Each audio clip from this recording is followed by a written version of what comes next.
Sideways Stories from Wayside School by Louis Sacker, published by Scholastic Incorporated.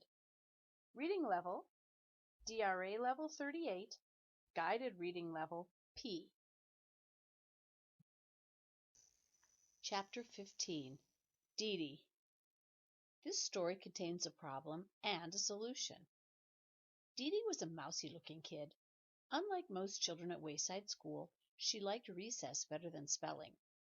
As soon as the recess bell rang, she would jump up from her seat and run out the door. There were big signs in Wayside School on every floor.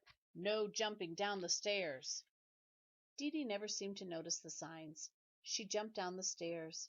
Some children took the stairs 2 at a time. Dede took them 10 at a time. That was on the way down. It was funny. She never seemed to be in quite the same hurry on the way back up. There was another sign at Wayside School. No cutting across the grass. Dede must not ever have seen that one either.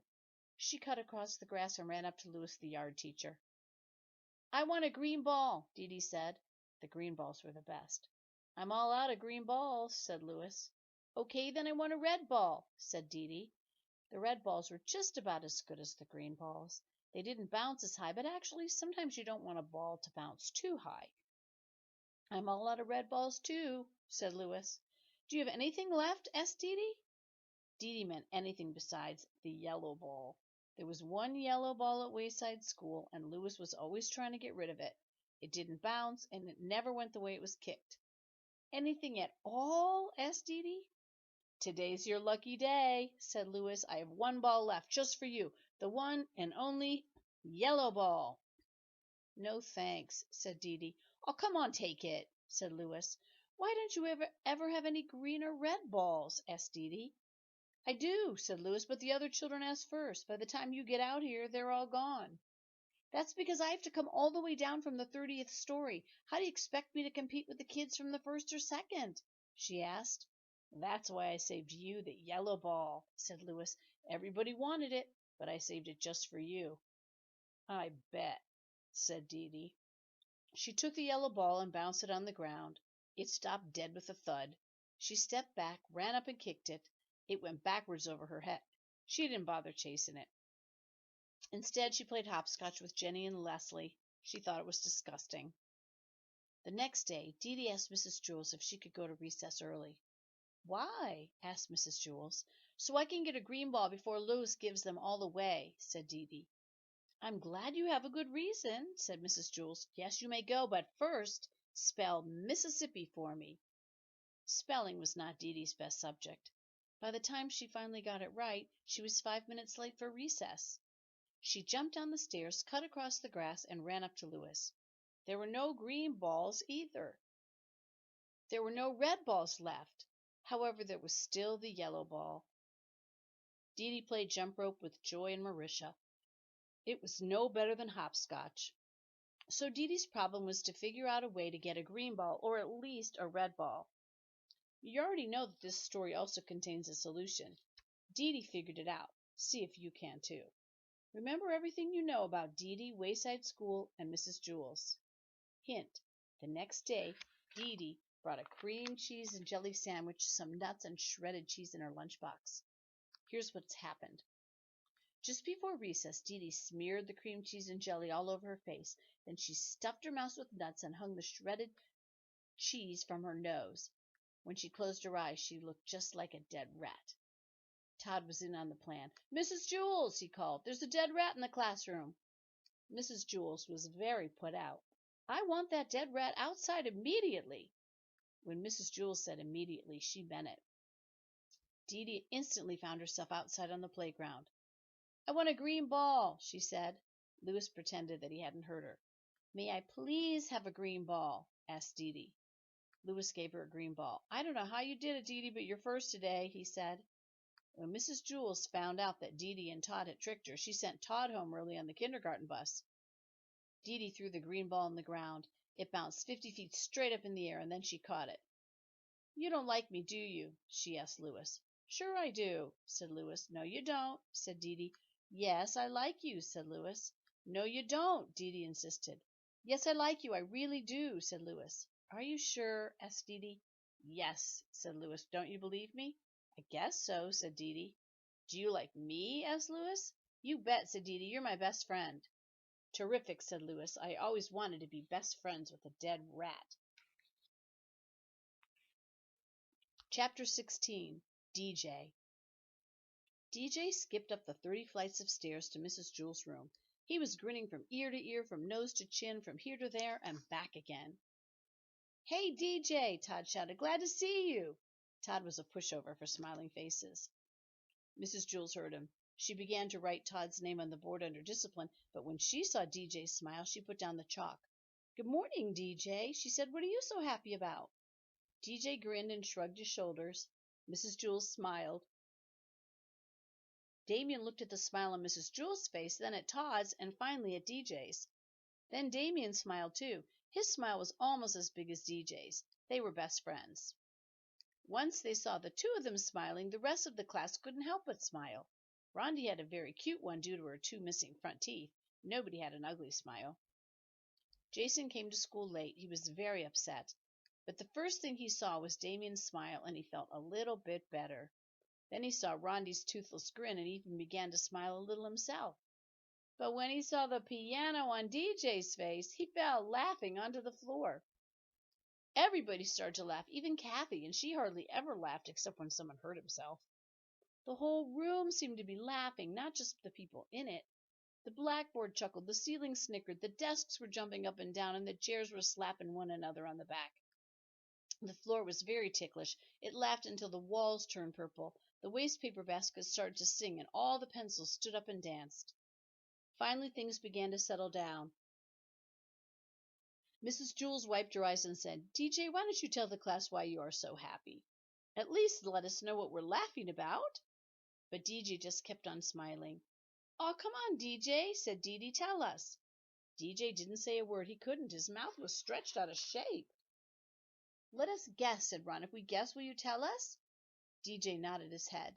His smile began to hurt his ears. Everyone took one guess. Have you been swimming? Is it your birthday? Are you in love? Did you get a green ball?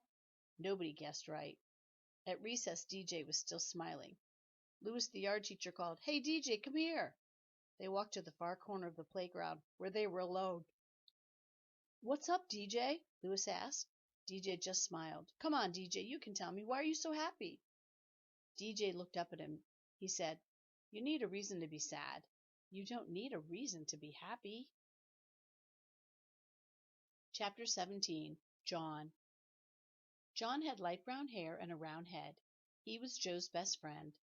John was one of the smartest boys in Mrs. Jewell's class, but he had one problem. He could only read words written upside down.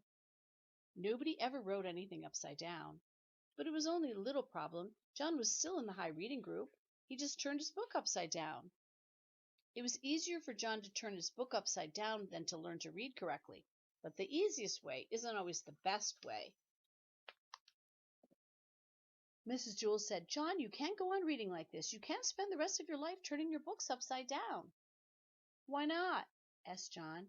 Because I said so, said Mrs. Jewell. Besides, what happens when I write something on the blackboard? You can't turn the blackboard upside down. No, I guess you're right, said John. I know I'm right, said Mrs. Jewell. You're going to have to learn to stand on your head. John couldn't stand on his head. He had given up trying. You would have too if you'd fallen over as many times as he had. Joe was John's best friend. He could stand on John's head. Every time John fell over, Joe stood on his head. After all, what are best friends for? My head is too round, Mrs. Jewell. I can't stand on it, said John.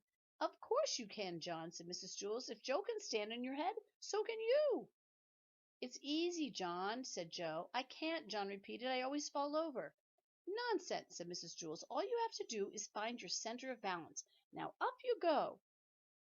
John put his round head on the floor and swung his legs up. He fell right over. Then Joe stood on John's head. See, John, it's easy, nothing to it, Joe said. We'll help you, John, said Mrs. Jewell. Joe, get off John's head and get me the pillow from under my desk. Nancy, Calvin, come here and give us a hand. Mrs. Jewell took the pillow from Joe and set it on the floor. All right, John, we'll surround you, she said. We won't let you fall. John put his head on the pillow and swung his legs up. He started to fall one way, but Nancy pushed him back up. Then he started to fall another way, but Calvin straightened him out. John kept falling a little bit this way and that way until at last he found his center of balance. "Hey, look at me," said John. "I'm up. I'm really up. I'm standing on my head. I found my center of balance. It's beautiful. I can read the blackboard. Hey, Calvin, bring me a book, and you don't have to turn it upside down. Ha ha! Hey, whoa, whoa! Bam!" While Calvin went to get the book, John fell flat in his face. "You better stay off my head, Joe," he warned. "Are you all right, John?" asked Mrs. Jules. "Yes, I think so. I feel a little funny." "Hey, I can still read the blackboard, and I'm not upside down. I can read right side up now. When I fell, I must have flipped my brain or something." "That's wonderful, John," said Mrs. Jules. "Here, put the pillow back under my desk, and as a reward you may have a Tootsie Roll Pop. They're in the coffee can on top of my desk." John placed the pillow on top of her desk. Then he looked under the desk, but he couldn't find the Tootsie Roll Pops anywhere. Chapter 18. Leslie. Leslie had 5 fingers on each hand and 5 toes on each foot. For each hand she had an arm, and for each foot she had a leg. She was a very lucky girl, and she had 2 lovely long brown pigtails that reached all the way down to her waist. When Mrs. Jules asked a question, Leslie could raise one of her hands. When Leslie was adding, she could count on her fingers. When Paul pulled one of her pigtails, she could kick him with one foot while standing on the other. But Leslie had one problem. She didn't know what to do with her toes. She had 10 adorable little toes and nothing to do with them. As far as she could tell, they served no useful purpose. "Suck your toes. That's what I do," said Sherry. But Leslie's foot wouldn't reach her mouth. "Well, that's all toes are good for," said Sherry. She put her foot in her mouth and went to sleep. No, thought Leslie, they must be good for something. They just have to be. During recess, she asked Dana, "Dana, what do you do with your toes?" "I scratch the back of my legs," said Dana. "First I scratch my left leg with my right foot, then I scratch my right leg with my left foot." "But my legs don't itch," said Leslie. "That's good," said Dana. "In that case, you can scratch my legs. With your help, I can scratch both legs at the same time." "No, never mind," said Leslie. She walked up behind Louis, the yard teacher, and hopped on his shoulders. "Louis," said Leslie, "I don't know what to do with my toes." Louis tugged her foot. "Yes, that's a serious problem," he said. "But I'll tell you what I'll do. I'll take them off your hands for you, or rather your feet. Just cut 'em off and give 'em to me." "What?" asked Leslie. "You don't want 'em, so I'll take 'em," said Louis. "You don't have to worry about them ever again." "No," said Leslie. "I'll give 'em to Miss Mush," said Louis. "She can make little hot dogs out of 'em." Miss Mush was the lunch teacher. "No, I'm not going to give my toes away," said Leslie. "All right," said Louis. "I'll give you a nickel apiece for them." "No, you can't have them," said Leslie. "Why not?" Louis asked. "They're no good to you, anyhow.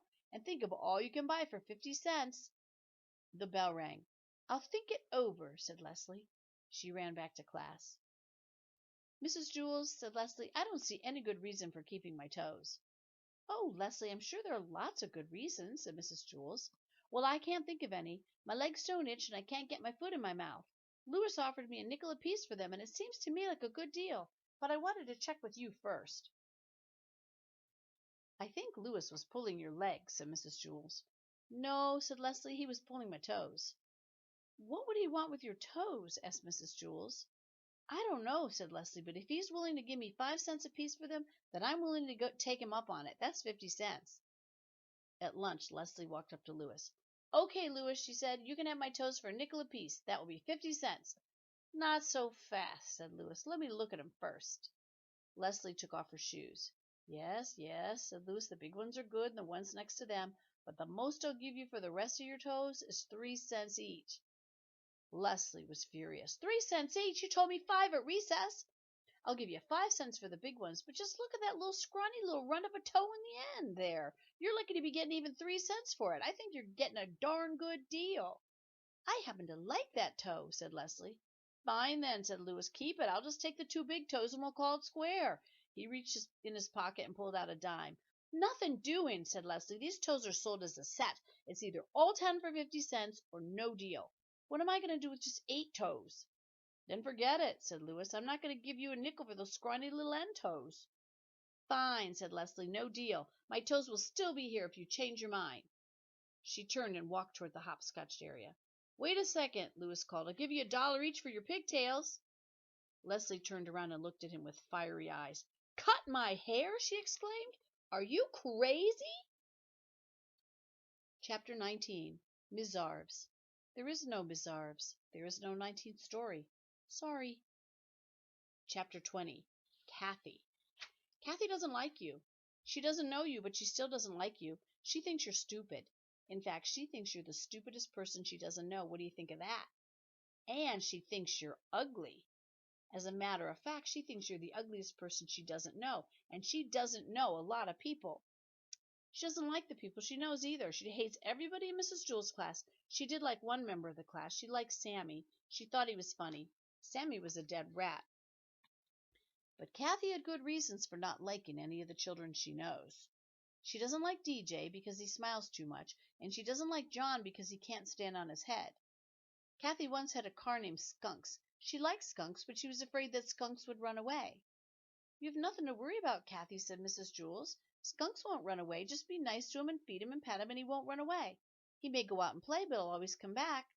"No, you're wrong, Mrs. Jewls," said Kathy. "What do you know? He'll run away." So Kathy kept Skunks locked up in her closet at home. She never let him out and sometimes even forgot to feed him. One day while Kathy was looking for her other shoe, Skunks ran out of the closet and never came back. "You said he would come back, Mrs. Jewls," said Kathy. "He never came back. You were wrong. I was right." That was why Kathy didn't like Mrs. Jewls. "The next time I get a cat, I'll kill him. Then he'll never run away," said Kathy. Then there was the time that Damien tried to teach Kathy how to play catch. Damien said, "When I throw you the ball, Kathy, try to catch it." "I can't catch it," said Kathy. "I'll just get hurt." "You won't get hurt," Damien insisted. "Just watch the ball." He tossed it to her, but Kathy knew she'd get hurt, so she closed her eyes. The ball hit her on the cheek. It hurt. Kathy began to cry. "You were wrong," she sobbed. "I was right." That was why Kathy didn't like Damien. Allison believed that if you're nice to someone, then they'll be nice to you. So one day she brought Kathy a cookie. "I don't want your ugly cookie," said Kathy. "It probably tastes terrible." Allison said, "No, it's very good. I made it myself." Kathy said, "If you made it, then it must stink. You can't cook. You're too stupid." She just put the cookie in her desk along with her pencils, crayons, and books. 3 weeks later, Kathy was hungry. "All right, Allison," she said. "I'll try your stupid cookie." She took it out of her desk. It was covered with dust. She bit it. It was hard and tasted terrible. "See," said Kathy, "I was right." That was why Kathy didn't like Allison. Yes, Kathy had very good reasons for not liking anybody she knew, but she also has a good reason for not liking you, and she doesn't even know you. Her reason is this. She knows that if you ever met her, you wouldn't like her. You don't like Kathy, do you? See, she was right. It's funny how a person can be right all the time and still be wrong.